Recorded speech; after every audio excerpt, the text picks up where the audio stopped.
Oh, Candid. Candid. I like hanging out on Candid, and I like fucking around there, just shitposting and messing around with people.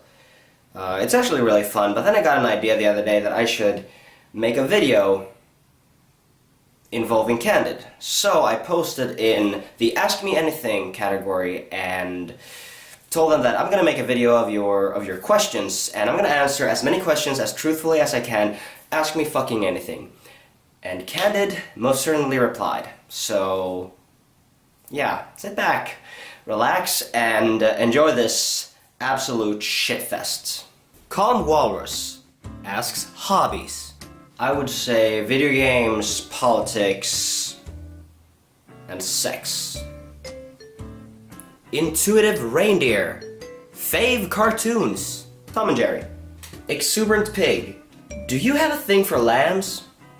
Well, actually, I much prefer alpacas. Creative Shark. Are you ISIS?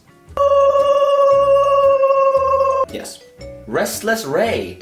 Who is your fav YouTuber? Well, I don't have one favorite YouTuber really, but I'm a big fan of Chris Ray Gunn, Duncan Knee Deep, and Cosmic Skeptic. If you haven't checked them out, I suggest you do. That they're really good, actually. They create pretty good, kind of original and quality content, so just check them out. Those are people I enjoy watching. Tricky Mouse, what music do you listen to?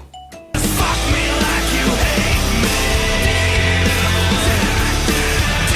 Up and hold me out. Fuck me like you hate me. Rich B, can you name at least one thing that Hitler did wrong? I don't know, gassing the Jews, it kind of comes to mind, but I'm not a genocide expert, so what the hell do I know? Other than that, I think he did a pretty good job. I mean, he killed himself, and he allowed himself to get beaten by a communist. Eager Todd, what is the worst situation you've ever been to? I've been in a wheelchair, actually. When I was 14, I couldn't walk because of, I was getting rheumatism at the time, and I had no medication because no one knew what it was. And eventually it was so bad that I couldn't actually walk. I had to get in a wheelchair. I was only in for a month, which doesn't seem like a big deal, but trust me, when you have been able-bodied your entire life, and then all of a sudden you spend around 1 month not knowing whether you will ever walk again, then that kind of gives you a perspective. So I think that's the worst and the best situation I've ever been to, because it was a learning experience. It really just gave me a good perspective on life. So I think that's the worst thing I've ever been through, just mentally, because that was really challenging. That was very testing. I was never whining, I was never complaining, but it was horrible. It was an awful experience, and I don't ever want to do it again. But I'm glad I did. Brave Sparrow. Darkest secrets? Well, I don't think it's a dark secret, but I have this guilty pleasure. I really enjoy going to gay clubs and bringing a banana with me. And then when I get to the gay club, I like to find a gay guy, preferably across the dance floor from me, and then establish eye contact, like really intense eye contact, and then start to slowly peel the banana as I maintain eye contact. And when I'm done peeling the banana, I like to just slowly just put it in my mouth and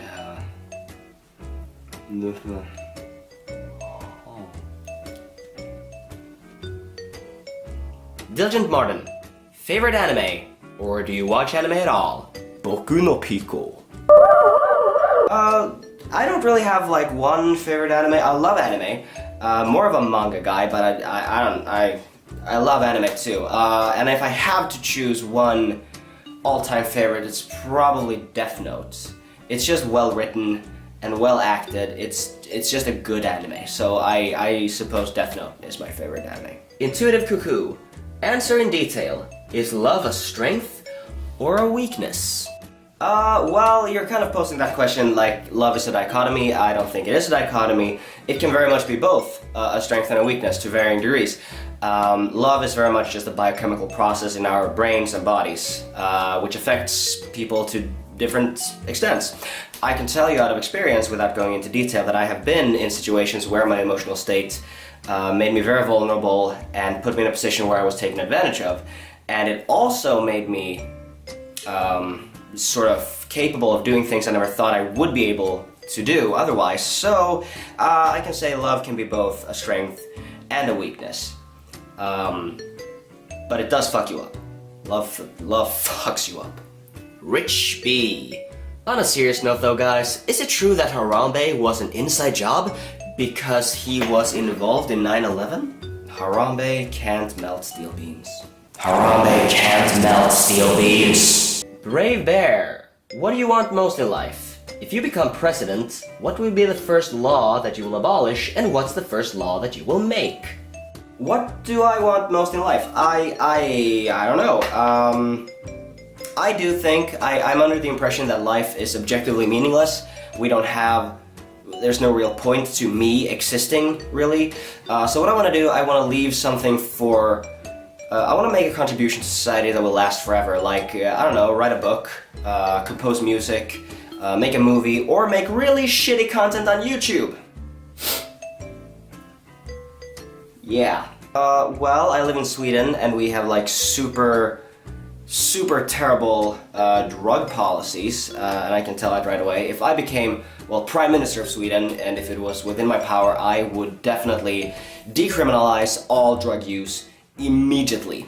I would just straight away, I would definitely just abolish that, because that's bullshit. I would have a much more rehabilitation-oriented criminal justice, or not even a criminal justice. I would implement policy which was oriented more towards rehabilitation rather than punishing people for putting stuff in their own bodies.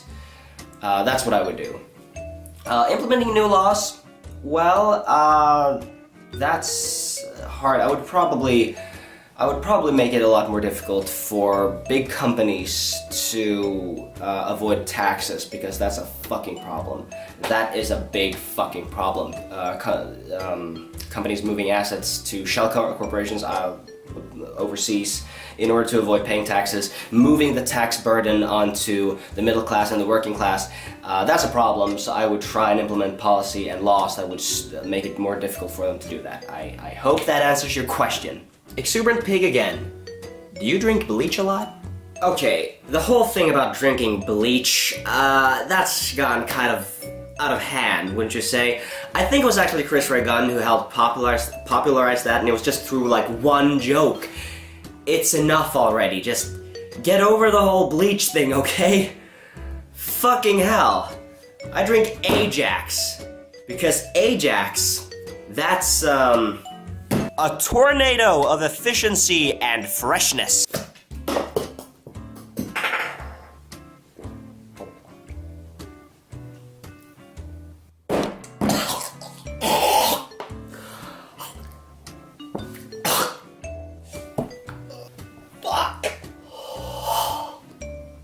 I can't believe I just did that.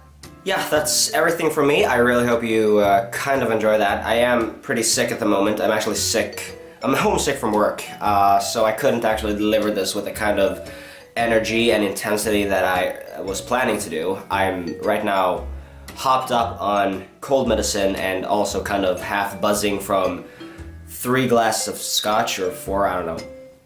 Either way, this was fun, so I'm probably going to do this again. Thank you very much for visiting the Jax Nation. If you think drinking detergents and deep-throating a banana is worth a subscription, then I agree. You should totally subscribe to my channel and share this with everyone you know. Thank you for visiting the Jax Nation. I am Jax, and I will see you next time. Just, yeah.